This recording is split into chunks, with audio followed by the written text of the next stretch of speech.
And away we go. It is the aftermath, brought to you by Galactic Fried Chicken right here on BearcatJournal.com. Maybe the best job by Jeff yet on the graphic. That's outstanding. So good. Maybe maybe the only good thing we talk about tonight, other than our good friends at Galactic Fried Chicken. They're located in Dayton, Kentucky, right down the street from Newport on the Levee. So get off that first exit on 471, straight down into Dayton. You will find Galactic Fried Chicken. They have the best fried chicken in the city. They have great chicken tenders, chicken dunkers, French fries, coleslaw. The fried pickles are amazing. And of course, the Galactic sauce is out of this world. So get down to Dayton, see our good friend Shane and the folks at Galactic Fried Chicken as soon as possible. All right, Aaron. Let's get this show on the road. It started out like a pretty fun night, 14-2 run, 10 points by Jizzle James. Things were looking up, and then Hunter Huff went nuclear early in the second half, and you could kind of feel what was about to happen. West Virginia for the second year in a row. I don't care what that is, a bad West Virginia team. They are not good. They're just not good. And Cincinnati goes 0-4 against West Virginia over the last 2 years. 2 new coaches, 2 first-year coaches, 2 brand new rosters. Cincinnati can't figure out how to get a win. It is kind of the story of the last 5 years. You have to, if you're going to be relevant in the Big 12, not that this team was relevant in the Big 12, but if you're going to be relevant in the Big 12, you can't go 0-4 against a not great West Virginia team, but they did. And boy, there was an emotional post-game radio press conference, a little less emotional media press conference with Wes, but still. Did you see the hallway talk yet? There was a hallway motivational speech for the fans after the game. I'm not going to dump on the guy. I know the fans are going to, whatever. Like it's. I think he has wanted this and worked very hard at making this work out, and it hasn't. And that sucks. And I do think at some point in time, there is a realization that sets in. I think when you looked at the schedule, I think you probably looked at this 4-game stretch, 3 of them at home, Kansas State on the road. Like, hey, we got a chance to make a little noise here and get this season kind of where we want it to be. I said this last night on the BCJ podcast, Aaron. This felt like the tipping point. If they could win this one, I don't think UCF is. I think UCF's good, especially at home. But UCF's beatable if you play well. We saw that down there when Cincinnati had a chance to beat them at the Horn. Kansas State stinks. Utah's the worst team in the conference. Like, hey, we got a chance to get some momentum. And you get out to a 14-2 lead. You're up 10 at halftime. And then you crash and burn. And, boy, the Cincinnati basketball program is down bad right now, Aaron. But take it away. Well, I'm not going to play pile on to anybody who wants to shit all over Wes right now. We saw a broken man tonight. He is given. I do believe that he's given everything that he could out of his soul, even that he mentioned himself to this program. He tried. He gave it his best go. The writing's on the wall. He knows that. He's not a stupid man. It just unfortunately is what it is. That said, Um, it was a game that you were up, what, 14-3? 14-2, and then you were up 37-23 with 15 minutes, a little over 15 minutes left to go in the game. You're up 14, and it was all bad from there. You went on a scoring drought to end the first half. I mean, it wasn't. You kind of let West Virginia get back into it towards the end of the first half. They still were up 10 at halftime. Like, it was just the starting point, though. That's kind of where it started to shift. You started to, it just didn't look like you had the same command of the game that you had for the first 10 minutes. 5 minutes, Aaron. They had command of the game for 5 minutes. They played well offensively for 5 minutes. They scored 14 points in the first 4+ minutes, and they scored 40 the rest of the game. In the other 35 minutes, they scored 40. Like, this wasn't like a tale of two halves. It was, they played well. They made shots offensively for 5 minutes, and the rest of the game was Jizzle made shots. Jizzle went 4 of his first 4 and then missed his next 7. It was rough, and you continue to get a shell of what Day Thomas once was. One of your bigs who the one big that you have that can make it through an entire practice right now. He gets in foul trouble, and so you're left with Zella with 4 fouls and McKinley, who's having a little bit of foul trouble himself, but has to push through the rest of the game. It was just, I don't know, man. I don't know. It just was another game that you can't close out. It was another game. I didn't think they were going to hit 50 again. And they did, but it was, you let the same guy who already has gone off on you go off again. And that has nothing to do with your bigs. That has everything to do with your guard defense. And for what we have seen over the course of 3 seasons now of Jizzle and Day, I've never seen a guy continue to light them up the way that Hunter Huff has been able to figure out how to do. No, I mean, he's just an incredibly streaky type guy, and he's one of those, like, when he sees the first one go through, then he just sees red. Like, he's just chucking the ball towards the rim and hitting the bottom. I mean, he scored 14 straight points. I know. Should have been 15, but he missed the front end of or he missed the and one. But then they overplayed him, and then he passed out of it to wide open guys. They made shots. Thanks, Dave. The band got their free throw drum beat back today, so some good news there at least. I did notice that, actually. That's not normally something I notice. Because normally it's just normal. Why would you? You know what I'm like? Why they haven't done it all year? Why it was gone all season is, I don't understand.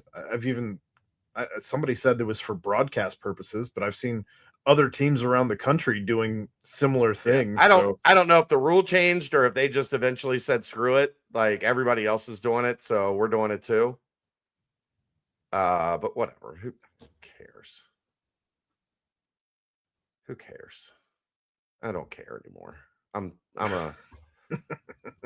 They've sapped all the life out of me in terms of watching this team. Like, you could, as soon as the first 3, okay, it's like, well, that guy's played like he was a ghost in the first half. Hunter Huff, 0 for 3, missed his 2 threes. Did a great job defending him. And then he made the first one, and it's like, all right, like, okay, he made one. Just don't let him get hot. And then bang, bang, bang, 3 in a row, and then 2 drives to the rim where he gets fouled. And next thing you know, it's a 3-point game. And it was inevitable from there, right? Like, there was no question, Aaron. They were not winning that game from the time he scored 14 straight West Virginia points. Like it was like, Yeah, this is inevitable. Like we are just waiting out the last 11 minutes to see how agonizing the defeat is.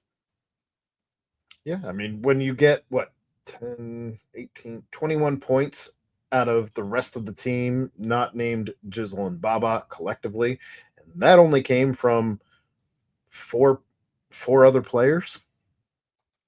How about this one, Aaron? Let's see, 21 and 11, 32 minutes, 9 fouls, 1 point, 1 shot attempt, 2 free throws, 8 rebounds, 2 assists, 2 turnovers. That's what Cincinnati got from the center position tonight. Oof. 1 point, 1 field goal attempt, and 1 made free throw that I'm going to have to ask Tyler if he called bank. Baba played some 5 tonight. Didn't have a choice. Who else was going to play some 5? That counts though as part of your 5, depending on what he got while he was playing it. You had 2 people at the center position. They scored 1 point in 32 minutes. I liked Mo's tweet that you had 7 field goals in the second half and 8 turnovers? Yeah. 6. No, 8. Sorry. 8. Yeah. Yeah. 7 field goals, 8 turnovers in the second half. Aaron, they did it again from the 9-minute and 19-second mark in the second half. 9:19, second half. The game is tied after Jizzle. So West Virginia takes the lead. Okay. Mm-hmm.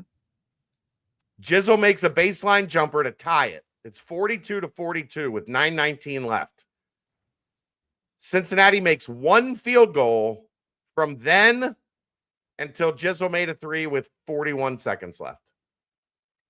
God. 8.5 minutes. They made 1 field goal. They made a couple free throws, but 8.5 minutes, 1 field goal. How many fast break points did they miss? Fast break points.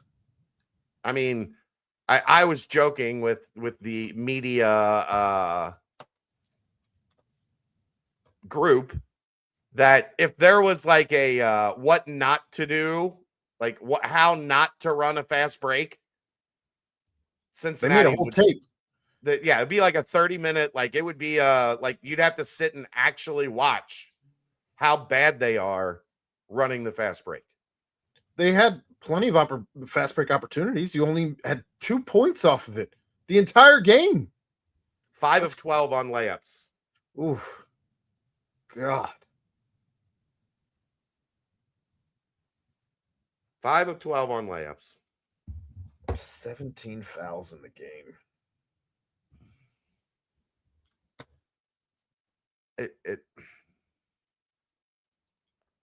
I mean, 17 fouls is fine. That's under 7 in the first half, 10 in the second. That's 12 from everybody else, not Hal Wiensel. Well, and then you take Tyler out, who had 4, 9 of your 17 fouls.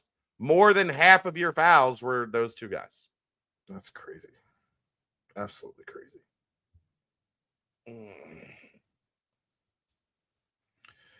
The foul by Day was a terrible decision towards the end of the game, and I don't think it was a foul, but at that point in time, well, the one that I don't think was a foul was Tyler McKinley on the block. Yeah, block. Yeah. But the refs had nothing. No. I agree. And then that is only exacerbated by Jizzle James looking like Dribble James again, and a turnover to. You had a chance at that point. Like you weren't dead at that point, and just here you go. You guys can have it. Sorry, just kidding. Go dunk it on the other end to put this thing on ice. How much before that was the Day piss missile out of bounds? I turned around in my chair and just kind of sat there like this for a minute. Well, you're in a close game That at was in the last. home. That was in the last 2 or 3 minutes, I believe. It was something like that. I mean, I don't know. Why is he throwing a 90-mile-an-hour fastball to kick it out to Jizzle? He missed him by 5 feet. It was terrible. He zigged when he should have zagged. 2 minutes, 47 seconds left. Yeah. Up one. And they do that. He almost killed the guy in the second row court side. That's funny, Jared. I mean, just so bad. Just it's all bad. They're just bad. They're bad. They're Well, Baba threw 3 of them into traffic that I think Cincinnati got 2 of them back. He only got credit for 1 turnover, but trying that hook pass with like 5 people with their eyes on him. And of course people get their hand on the ball. I struggle to get upset with Baba trying to facilitate because he's out there. At least you can't throw that pass. He's at least driving to try and do something. It's still a bad pass. I'm with you. I understand. Yes, that's fine. But at least he's trying to do something. I mean, shame in a way because the players get paid and the easy push is the coach. The coach is making $4 million, Tyler. The other team's players are also getting paid. I don't know. Like the other team's coach makes money. The other team's players make money. You're allowed to point fingers that this is not a disciplined team. This is not a team. Part of the problem why they can't finish games is they execute terribly when the game is on the line. Terribly. There's, I mean, how many times it felt like 3 offensive possessions, Aaron, where all they did was throw it to one guy and try to let him isolate, and then throw it to the next guy and try to let him isolate, and then throw it to the next guy and try to let him isolate, and then take a bad shot or turn it over at the end of the shot clock. Yeah. Baba was running a lot of ISO. Jizzle was running a lot of ISO. Day was running a lot of ISO. Celestine at times. Not as much as the other guys, but thanks, Hunter. Hunter said, first game I was able to go to in person this year. Can't even try to defend this anymore. No intensity, no drive, no heart, no game, sense, no screens. I haven't felt this bad about our teams in a bit. You're also, I'm not making excuses, but you are also missing a lot of dudes. Yeah, but that's sports. You like what? Yeah. Here's the thing, Aaron. Part of their design was to have depth so that they could sustain things like this. Now, obviously, your top 2 big guys are out. Your 5-star freshman's out. Like, I get it. That some injuries, some things are more impactful than others. But they were up 14 on West Virginia with 15 minutes left. They lose by 5. Like, you're outscored by 20 in the last 15 minutes of this game against a team that is not good offensively. They're better than Cincinnati offensively, but they're not good offensively. You let one guy get hot for a 4-minute stretch, and that was the end of you.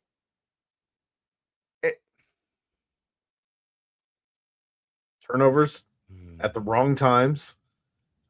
Missed shots.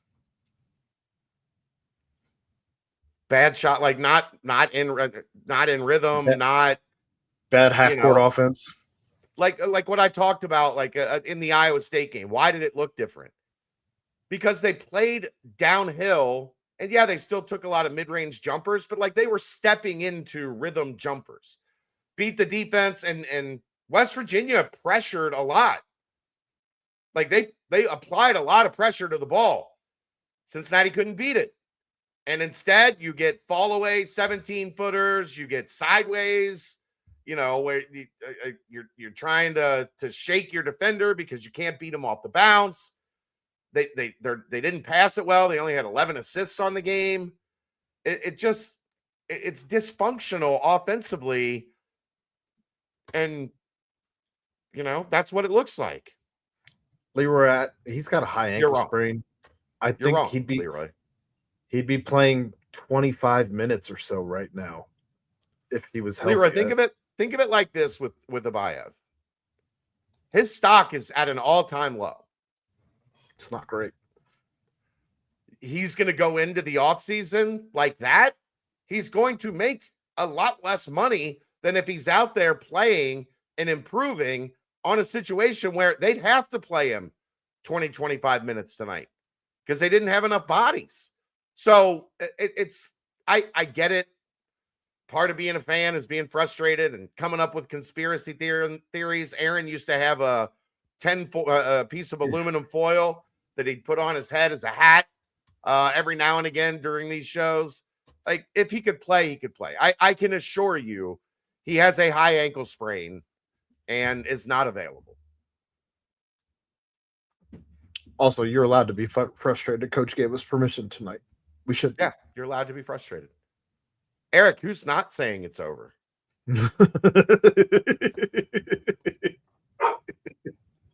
I do think, though, tonight was maybe a Wes realization that the end is in sight. Well, because if you, like you've said, if you win tonight, it could be a catalyst for something, anything. And losing tonight just kind of felt like the nail in the coffin to the season. I don't think it much matters what you do the rest of the way outside of a miracle run in the Big 12 tournament. And that's no shot. Not in this league. Not when you in back to back, like you're gonna have to win 5 games in 5 days. And in 3 of those days, you're going to be playing a top 15 team. This team's going to be 3 top 15 teams 3 days in a row when they can't be consistent from one half to the next or one segment TV timeout to the next. Come on. We don't have a Kemba Walker and a Boatwright combination to pull that off. No, I don't. Again, Cincy Toughness 101. Fans, think of this emotionally. Think of it financially.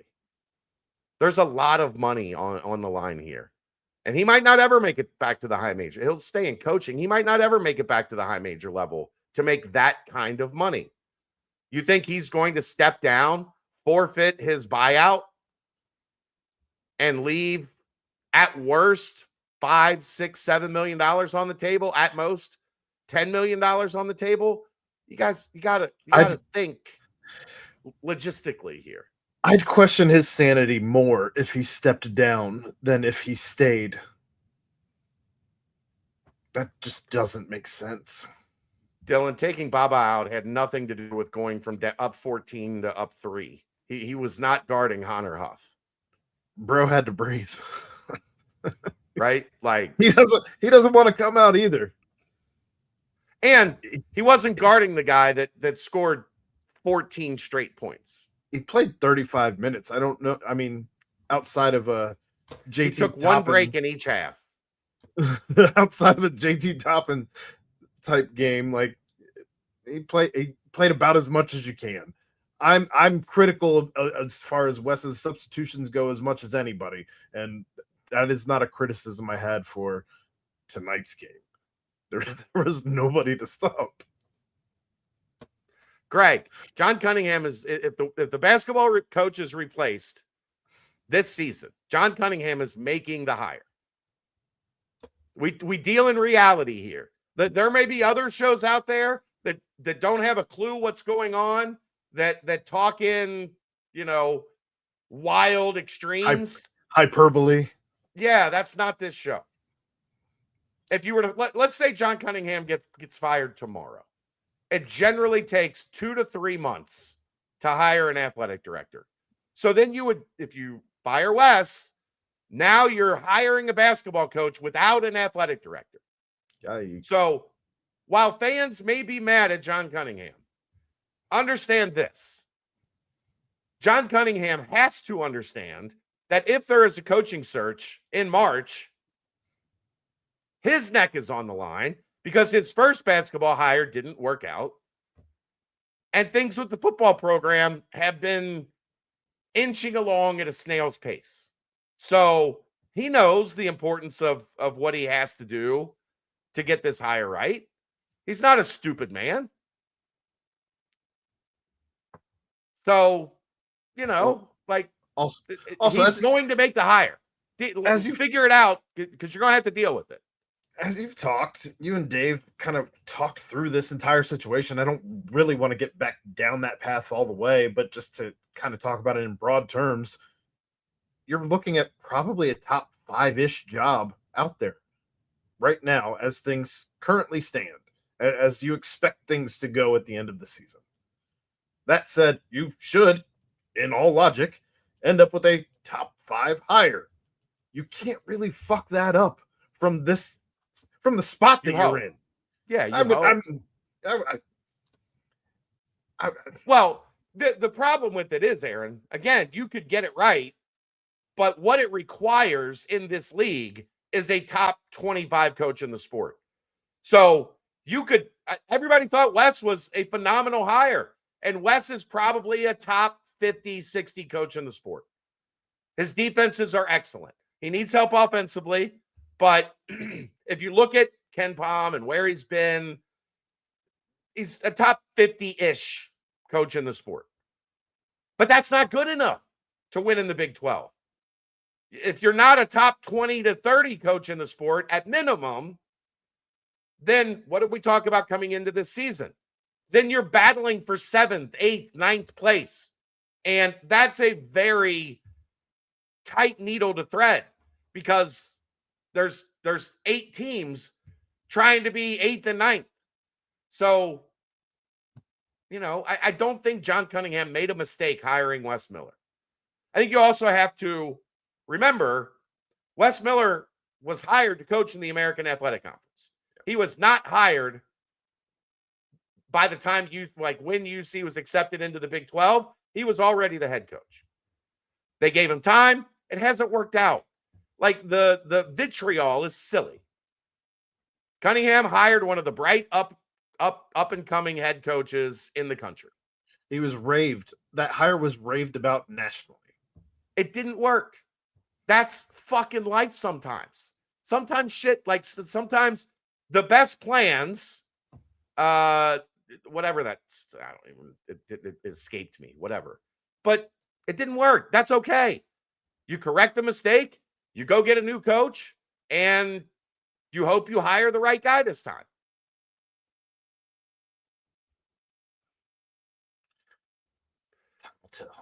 Yeah, they extended him. Do you know why they extended him, Brendan? One, because other teams were trying to get him already after his first season.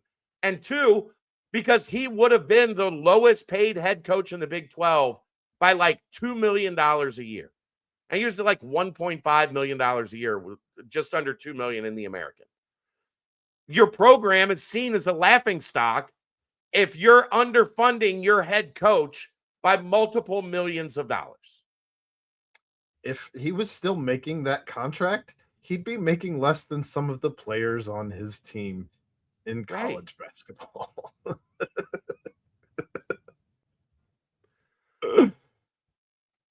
I get it. Everybody's upset, but it's okay to have context. It's okay to have a good understanding of why things are where they are. That's why I have when I have concerns with Jared Calhoun, because I look at his resume up until this year and I see a lot of the reverse of Wes, where Wes was never a good offensive coach. His defenses were good at UNC Greensboro. His offenses always were quite a bit farther behind. That's what played out here. Jared Calhoun, that has been my, and if UC hires Jared Calhoun, he's one of the best. You saw last night if you watched their game, he's one of the better options out there. And he has ties to UC and Huggins. I get it. But there's a lot of people in retrospect going, well, why didn't we see that Wes Miller his teams were not good offensively through an extended stretch as a head coach. You have to be good at both. You have to, and that ultimately is going to be why this doesn't work. He does not have a great eye for offensive talent as a head coach. The roster does not have offense like advanced, skilled offensive players. That's why they go through so many scoring droughts. That they don't run great sets, and when they do run great sets and get open, a lot of times they make a low percentage of shots. They take low percentage shots. He's not a good offensive head coach. That's ultimately going to be his downfall. No, it seems like that was kind of the 1-2 punch that brought him here with him and Mike Roberts. Roberts is gone, and offense is gone with Mike Roberts, and we hadn't had a big man coach before this season, even. So this is only the first season since Roberts has been gone that you've had anything that resembled a big man coach. It's just been trying to patchwork and duct tape your way through not having your right-hand man who you had at Greensboro with you for the majority of your career, if not the entirety. They were apart for a little bit, but yeah. Schertz is the number one guy. Yeah, I think Schertz right now is pretty clear, but he's going to be the number one guy in the entire hiring cycle. Everybody that's not a blue blood that comes open, that is a high-level job, is going to have interest in Josh Schertz. Most of them will have interest in Jared Calhoun.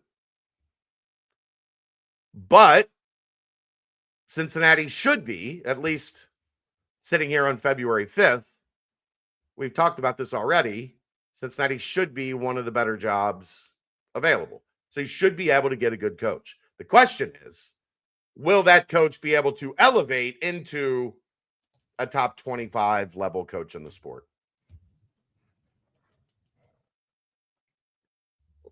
I don't need you just besmirching my name, Ed. Get out of here. Pete Crawley, I will ban you. I will. I wouldn't mind seeing Randy Bennett if they could get him away from St. Mary's. He's been out there for like 20 years. You think people haven't tried to get Randy Bennett away from St. Mary's? They have. Like, he's good there. He's not interested in somewhere else. What other teams would rival us, do you think? I think Syracuse is probably going to come open. I think LSU. Providence is probably going to come open. Who'd you say? LSU. LSU is probably going to come open. Arizona State, but I don't think UC would be in the mix for like the same type. Like, I'm sure Arizona State's looking for somebody West Coast, can recruit the region. But right now, it doesn't appear, unless there's retirements afoot. It doesn't appear. Yeah, but like the word is they would probably do whatever Izzo wants them to do if he's stepping He'd rule away. over as a czar of sorts. I mean, like, you know, Krzyzewski got to hire his guy. Like, when these legends step away, Bruce Pearl got his son the job. Like, generally, they have a big say in who comes next. Do you think low NIL budget P5 coaches could be an option? Slim Cat, the only team about as bad as UC on offense is Seton Hall. Like, Shaheen Holloway, decent coach. He's not a good offensive coach. Go look at his history on where his teams have finished offensively in Ken Palm. It might work in the Big East right now, but it ain't working in the Big 12. You're not winning games against the best teams in the Big 12 if you can't play offense. You're just not. Let's see. Shaheen Holloway adjusted offense at Seton Hall. 151 this year, 315 last year. 315 last year. 70, 133, 231, 339, 300, 327. Pass. I'm just, you threw out a name. I'm talking about the name. No, I'm laughing because somebody, Jeff Gentle, your boy, tweeted out that there's apparently John Brandon discourse going on in the Trilly Discord if you really felt like putting yourself through the ringer. Holtman, I don't see Holtman going anywhere. Brad Brownwell's doing a great job at Clemson. I don't know why he wouldn't leave there. I think he also just got an extension. So, guys, it's going to be the odds that it's a sitting Power 4 head coach, probably not great. Probably not great. It's going to be an up-and-comer. If you didn't throw out a theory, you threw out a name. Seton Hall's coach. Come on. If it ends up being Travis Steele, everyone's going to hate the hire worse than you ever hated this season of Wes Miller. I promise. No on Travis Steele's brother, also old school.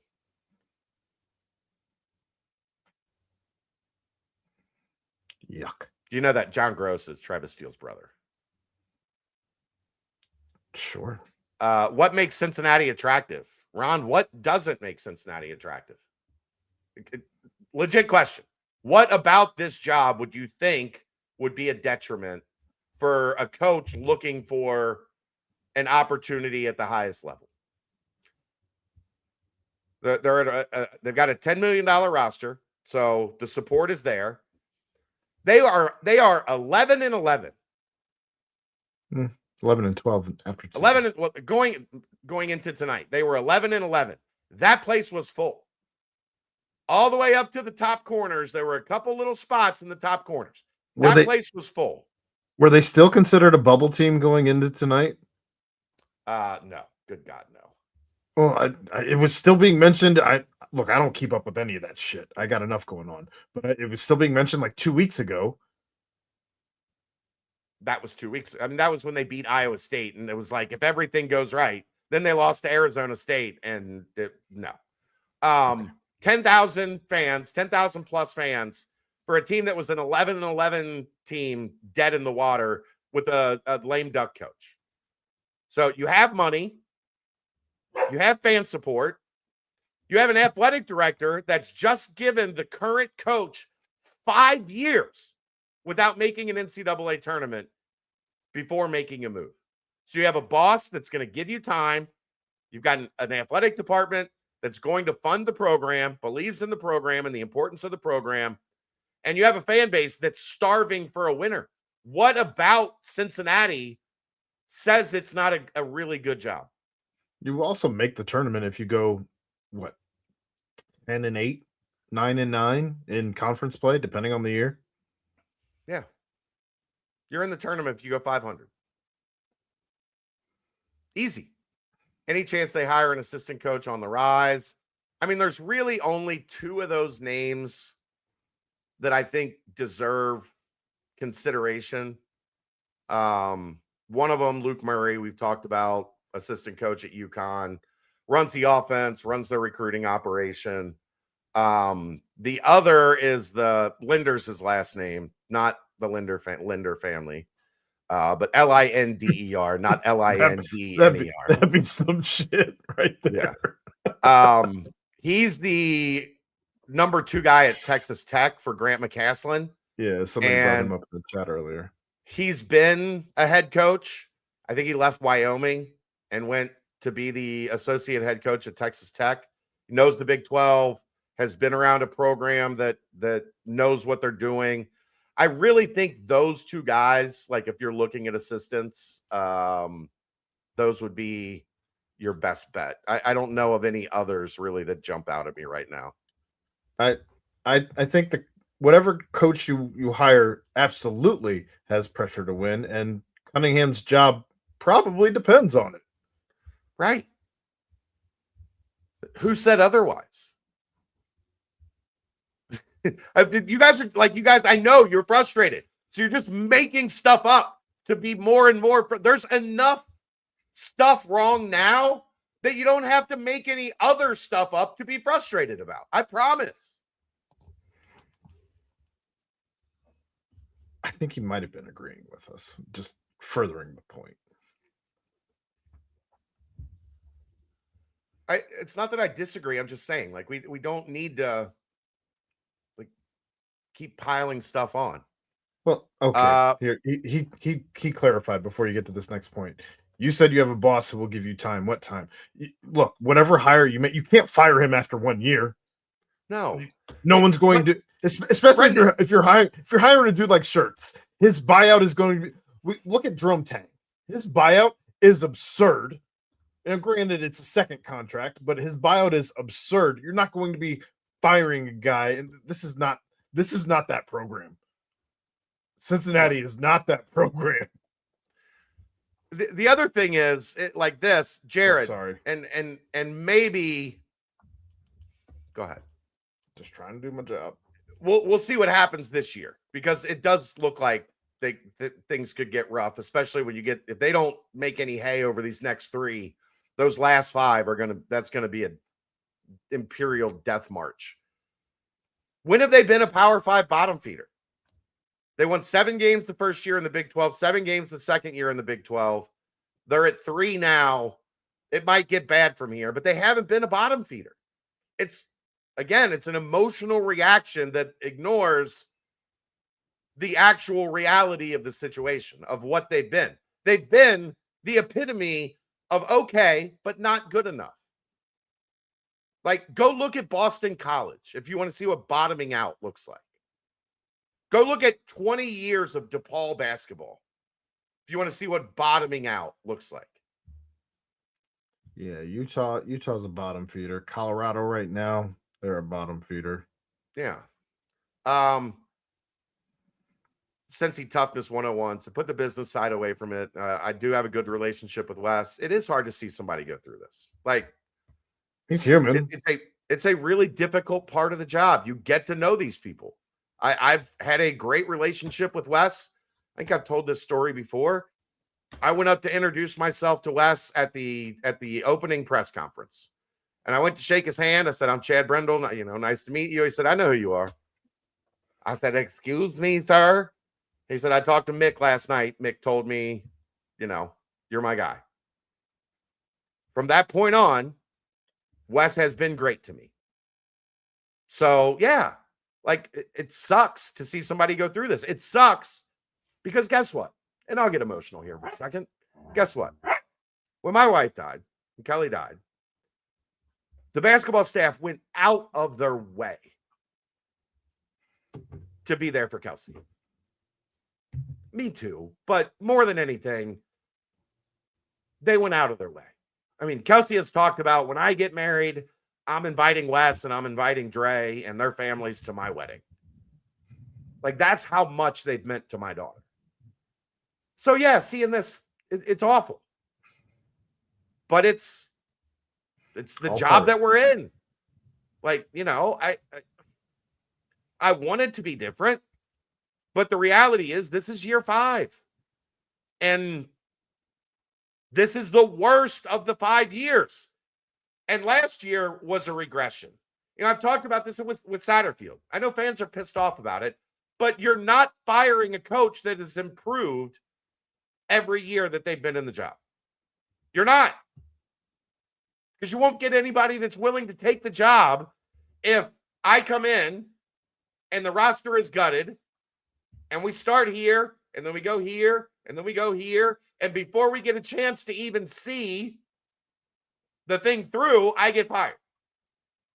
You weren't going to fire Wes after year 3. Year 4, okay, you have a down year. We're going to give you one more chance to get this thing back on track. This is year 5, and it's the worst of the years.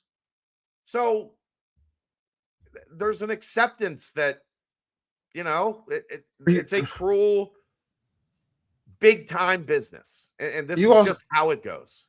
You also weren't really, I would think anyway, you weren't really going to fire him year 1 of the Big 12 or year 2 of the Big 12, as you're acclimating yourself to an entirely new conference. You're acclimating yourself to a level that the school had not simply been at. They didn't have the funding. You weren't on the same playing field as pretty much the entire rest of the conference. Now you didn't get to the same but levels basketball's that been funded. you didn't get to the same levels as UCF, as Utah. Well, Utah, I guess they're kind of been at the same level. BYU, you also weren't at the same level as them, as they had some different money coming in. But I still wouldn't have expected this team to necessarily elevate to crazy levels in year one or year two, like Houston. I don't know. Yeah, it just it sucks. I hate going through this. The only time I've really had to go through this was Tuberville, and that happened pretty fast. Like Tuberville, until the go to hell get a job, Tuberville was coming back. Like I can say that with certainty. He was not getting fired until the go to hell get a job thing happened. And then from there, things went downhill pretty quickly to him getting fired. But it still happened fairly quick. This is, my goodness, man. Like, this is hard to experience. You could not easily have fired him after year 4. Bearcat 30 financially, it would have crippled the entire athletic. Bearcat 30 hates West, so it doesn't matter. He's just whatever. It would have, like, you either that or you just are working with no roster whatsoever because you spent all the roster money on the buyout for your coach and hiring a new one plus their buyout. The fan said that needs a statue. Yeah, I've always wanted to kind of see if we could find that guy. The go to hell get a job guy and have him on one time to talk about it. I've told this story before. We're just not talking basketball at this point. We're not doing the recap of the whatever. That almost never got recorded. It almost never got recorded. I was standing next to the cameraman from Channel 9, and we were both standing there talking as it was happening. And at the last second, like 2 seconds before go to hell get a job happened, Keenan flipped up his camera and hit record, and it happened, bam, like immediately after. And then it got done, and he walked off, and Keenan kind of put his camera down, and I was like, you better get back to the truck, because once Kaz hears about this, like, the state media is going to confiscate that tape, brother. Like, and he bolted. He took off and got to his truck and got it on the internet within like 5 minutes, because by the time we got upstairs to the press conference, we were doing press conferences upstairs at that point. By the time we got upstairs to the press conference, it was already on the internet. We're not doing stats tonight. Sure, Aaron, let's run through it right quick. Yeah, it was after BYU. Thanks, Teeth. All right. Jizzle James, 18 points, 7 of 16 from the field, 4 of 6 from 3. Nice job behind the line or behind the arc tonight. 1 rebound offensive, 2 fouls, 4 turnovers, 1 steal, 35 minutes played, -5. Was the reason they got off to a hot start, was the reason they weren't held under 50 at the very end. In between, not a whole lot. Not a whole lot. Yuck. That turnover. Ugh, that's going to haunt him. I mean, just a golden opportunity squandered. He walked right into the huddle at that timeout, and he's like, yeah, that's my bad. What else are you going to say? Baba Miller, 15 points, 5 of 9 from the field, 0 for 2 from 3, 5 of 6 from the line, 1 offensive, 7 defensive, giving him 8 rebounds, 1 assist, 1 foul, 2 turnovers, 3 blocks, 35 minutes played, -2.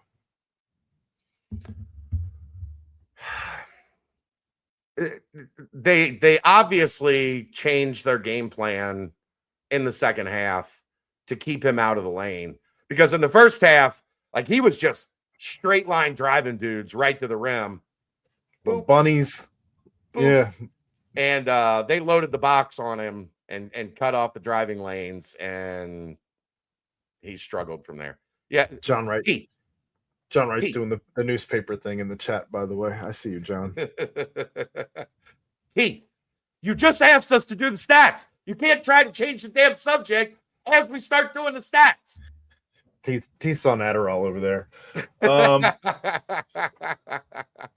9 points for Day, 4 of 10 from the field, 1 of 4 from 3, 2 offensive, 1 defensive, giving him 3 rebounds, 2 assists, 3 fouls, 1 turnover, 36 minutes played, +3. Your third leading scorer has 9 points. It's just not going to be enough, not in this league.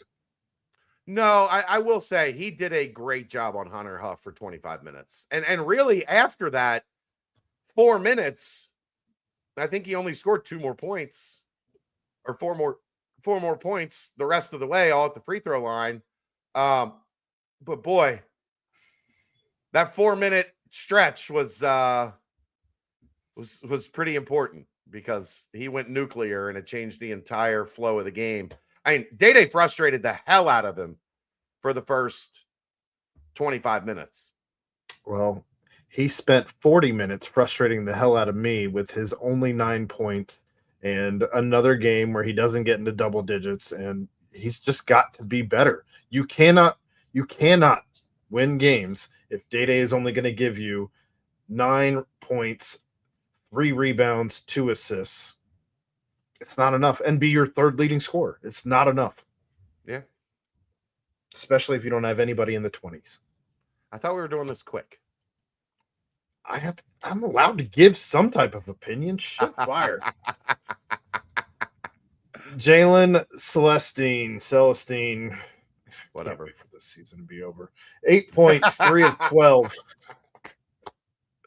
3 of 12 from the field, 2 of 8 from 3, 2 offensive, 8 defensive, giving him 10 rebounds, 6 assists, 1 steal. Did I get there? Yeah, 34 minutes played, plus or minus of 0. And he actually, coach is not often critical. He said his shot was flat today in the post game. It looked great pregame too. Like normally with Celestine, whatever, I can tell in the pregame, like whether he's got good arc on his shot. It looked good before the game. It did not look great in the game. 10 points, 10 rebounds, 6 assists. Like hats it to him. But it's the 34 minutes though. That's why his shot's flat. You're running out there. No, it was flat from the start. Was it? Yeah, he didn't. That's what I noticed it because I pay attention to him specifically. You generally it doesn't translate. Pre-game and in-game, they don't look similar. But normally I watch him to see if he's getting good arc on a shot. It's a lot because of his back, right? Like when his back is feeling good, he has good arc on his shot. When his back is bothering him, it's been flat. He looked really good in the pregame. Like he wasn't even moving the net for like 80% of his shots in the pregame. Like it was just straight in. And then he took the first one and it was like, oh, that didn't look like pregame at all. 3 points for Buck Harris, 1 of 3 from the field, hit his only free throw, 3 rebounds, all defensive, 2 fouls, 3 turnovers, 1 steal, 9 minutes played, -4. Maybe the worst fast break finisher in the history of college basketball. I don't know that I've ever seen anybody worse. I got to let these dogs out. Keep going. I'll keep going. There's not much left here, actually. Yeah, his fast breaks leave much to be desired. We'll leave it there. Tyler McKinley, 1 point, 0 for 1 from the field, 1 for 2 from the line, 3 offensive, 2 defensive, giving him 5 rebounds, 1 assist, 4 fouls for the big fella, 1 turnover, 2 blocks, 1 steal, 21 minutes played, -7 for Tyler McKinley. He needs he to had slow down on offense, man. Like he had gets he had so jumpy. well, he had trouble catching the ball. He had trouble translating the catch and into any type of offensive move. His footwork's not great. Like he's not playing with any confidence when he catches the ball right now, especially when you need him to score. When you need him to facilitate, he can do that up at the high post as a passer, as a screener. But when you're getting him the ball somewhere near the rim, it doesn't look good. Doesn't look good. Nope. Outside of that, Keyshawn Tillery 0 for 2 from the field, 0 for 1 from 3. Nothing else outside of his 4 minutes -4. Kirk Risa 0 for 2, both threes. Nothing else outside of his 15 minutes -14. That's a horrendous stat line for a guy who played 15 minutes. And I guess he drew a couple charges. That's not going to be on the stat line, but okay. He does love to draw a good charge. Yeah. And Alvin Zella, 2 offensive rebounds, 1 defensive rebound, no shots taken because he traveled before his only one. 3 rebounds total, 1 assist, 5 fouls, 1 turnover, 11 minutes played, +8. +8. They could have used him down the stretch because they were not +8 at any point in time after the 15-30 mark in the second half. From the minute he fouled out, things went horribly wrong, Aaron. The crazy stat of this game has to be, though, Day finishing +3 with his 36 minutes, and literally every other player outside of Alvin Zella with a +8. Every other player was a minus. That's crazy. I don't understand. Day +3, Celestine 0, Zella 8. I mean, everyone else negative. A lot of it is because they lost.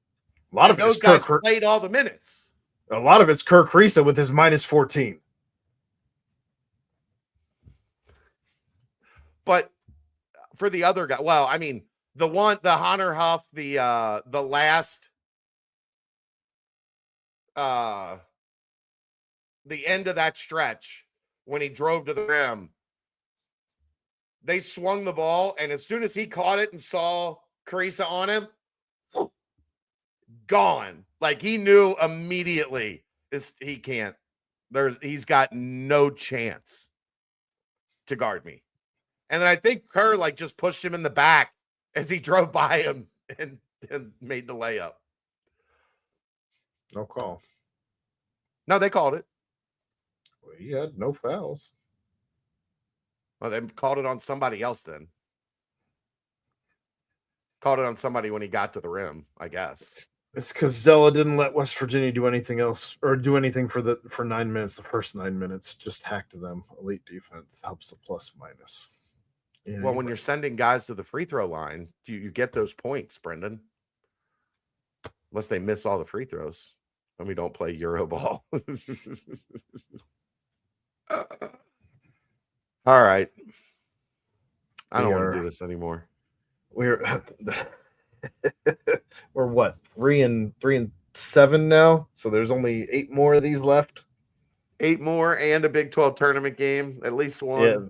The rapid fire at the end of the season, which all one game of that tournament. You know this team's going to win 2 games in the Big 12 Shut tournament. up. It's not happening. No, it's not. It's not happening. No shot. Watch. You shut your mouth. And they're going to be 2:00 games, middle of the afternoon. So your kids are going to be done with naps.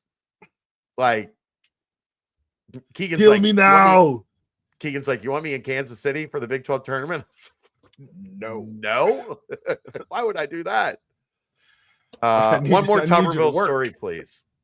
You know when I'll tell you right now. You know when I knew when Tuberville wasn't the guy?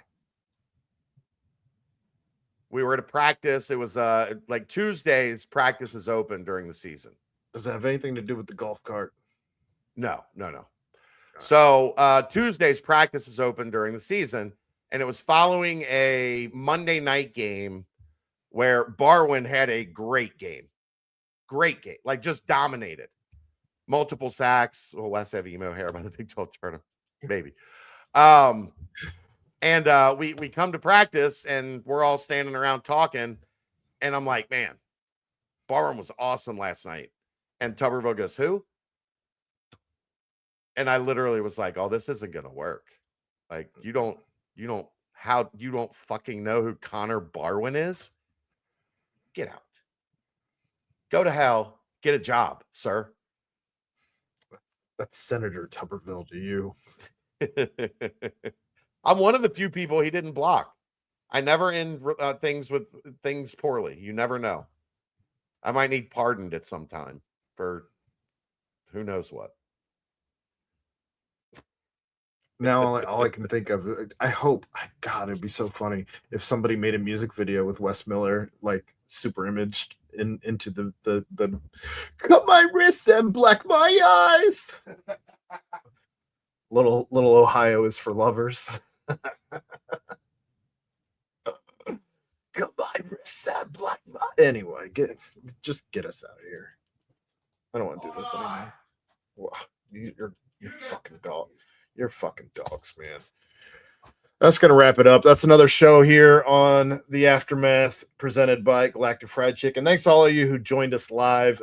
Thanks to Chad's dogs for making this, always an adventure.